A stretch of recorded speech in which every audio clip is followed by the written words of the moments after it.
Dignity of labour بھی ان کے ہاں ہے. اپنے ڈرائیور سے بھی بات کریں گے تو نہایت تمیز سے. تو یہاں کیا محسوس ہوا آپ کو؟ نیکی کی روح ہے، رائچس اسپرٹ موجود ہے. لیکن جہاں تک نماز کا، روزے کا، پردے کا، ان چیزوں کا تعلق ہے، اس کو زیادہ اہمیت نہیں دیتے. کہتے ہیں بھائی یہ ہر ایک کا اپنا ذاتی معاملہ ہے، religion is a personal matter, بس just be a good human being, اچھے انسان بنو. یہ کیا نیٹ پکنگ میں لگے رہتے ہو کہ یوں نماز اور وقت پر نماز ہے تو ہے، نہیں تو نہ بھی صحیح. تو یہاں پر کیا محسوس ہوا کہ ریچولس نہیں ہیں، ریچولس کی اہمیت نہیں ہے.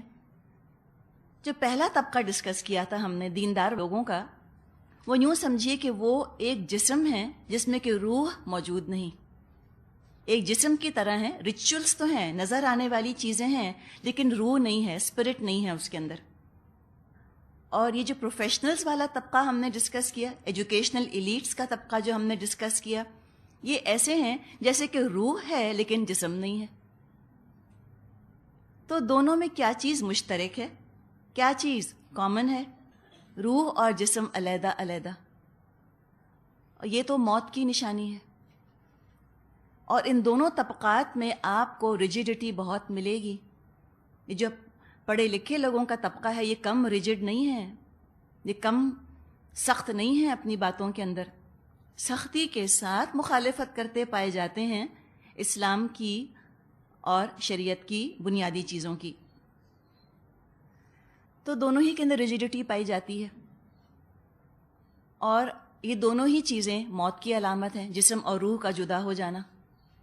تو ایک طرف ہم دیکھتے ہیں کہ لوگوں پر رحم بھی کیا جا رہا ہے اور خیال بھی کیا جا رہا ہے، لیکن اللہ کا حق ادا نہیں کیا جا رہا.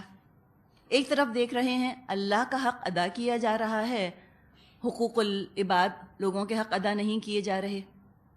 کوئی ایک طرح سے اچھے کام کر رہا ہے، کوئی دوسری طرح سے اچھے کام کر رہا ہے. تو کیا نظر آ رہا ہے؟ کوئی بھی مکمل نہیں ہے، انکمپلیٹ تصویر سامنے آ رہی ہے. نیکی کا کچھ نہ کچھ حصہ ہے لیکن ادھورا ادھورا، انکمپلیٹ. اور اس کے بارے میں قرآن نے تبصرہ کیا ہے، ہم پڑھیں گے آگے. سورہ مومنون میں بھی یہ آیت آتی ہے کہ کل حزب بما لدیہم فرحون، جس کے پاس جو حصہ آ گیا وہ اسی پر خوش ہے، سمجھتا ہے کہ کل نیکی بس یہی ہے. ایک بچپن میں پویم پڑھی تھی، شاید کلاس 4 میں یا کلاس 5 میں ہم نے پڑھی تھی، 9 بلائنڈ مین آف ہندوستان. اس میں بڑی مزے کی پویم تھی کہ 9 اندھے تھے کسی گاؤں میں، اور وہاں پر ایک ہاتھی آ گیا. وہ گئے ہاتھی کو دیکھنے. ایک اندھے کا ہاتھ ہاتھی کے پیٹ پر پڑا، کسی کا سونٹ پر پڑا، کسی کا کان پہ اور کسی کا ٹانگ پر. سب نے آ کر اپنا تجربہ بتایا. ایک نے کہا ہاتھی ڈھول جیسا ہے، ایک نے کہا ہاتھی رسی جیسا ہے، کسی نے کہا ہاتھی پلر جیسا ہے، کسی نے کہا تھال جیسا ہے.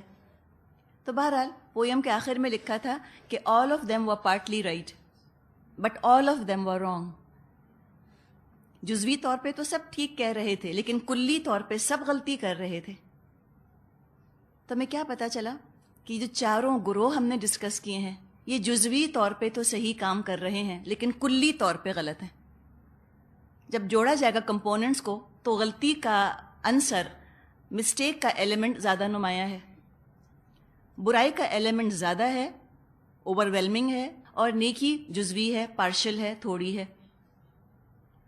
اب یہ آیت اس لحاظ سے بڑی ضروری ہے کہ اس میں نیکی کا کمپریہنسو تصور، نیکی کا جامع تصور دیا گیا ہے کہ نیکی کا تعلق نہ صرف روح سے ہے اور نہ صرف اپیئرنس سے ہے، نہ صرف روح سے ہے اور نہ صرف جسم سے ہے.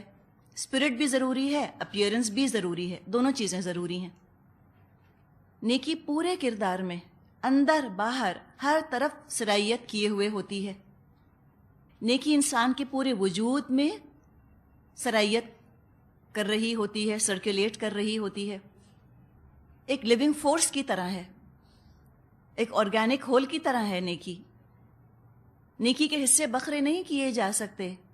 یہ نہیں کیا جا سکتا کہ زندگی کے ایک حصے میں نیکی ہو اور دوسرے حصے میں نہ ہو. یہ کوئی نیکی نہیں ہے. یہ تو کمبینیشن ہے بہت ساری چیزوں کا. جیسے انسان کا جسم ہے، انسان زندہ اس وقت تک ہے، اس کا جسم اس وقت تک کام کرتا ہے جب تک سب چیزیں جڑی ہوئی ہوں. مثال کے طور پہ ہاتھ، اب یہ ہاتھ یہاں جڑا ہوا ہے تو کام کی چیز ہے، جسم کا حصہ ہے. اب جب یہ ہاتھ کٹ جائے، کہیں اور پڑا ہوا ہو، اب اس کو جسم تو نہیں کہا جائے گا، اب یہ کام کی چیز تو نہیں رہی، اب وہ صرف جسم کا حصہ ہے، وہ جسم نہیں ہے. تو نیکی جب ایک حصے میں ہو رہی ہوتی ہے زندگی کے تو وہ نیکی نہیں ہوتی. نیکی کو پوری زندگی میں موجود ہونا چاہیے.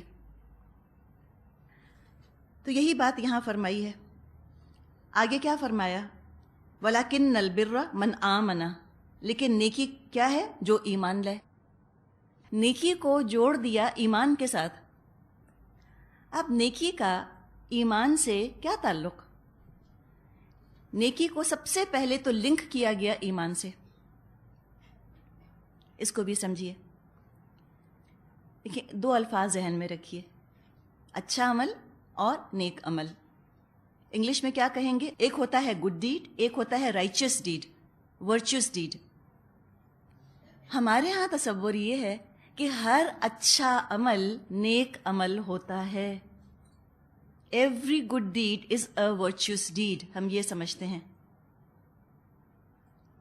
اس غلط فہمی کو یہاں دور کیا جا رہا ہے کہ ہر اچھا عمل نیک عمل نہیں ہوتا، ہر اچھائی نیکی نہیں ہوتی. اچھا عمل کیا ہے؟ جس کو لوگ اچھا سمجھیں. نیک عمل کیا ہے؟ جس کو اللہ اچھا سمجھے. اچھا عمل انسان کو سکون دے.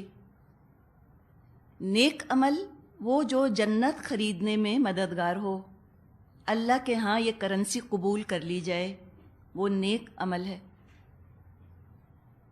جبکہ اچھا عمل کیا؟ ہر وہ کام جو انسان کو سکون دے اس کو اچھا عمل کہتے ہیں.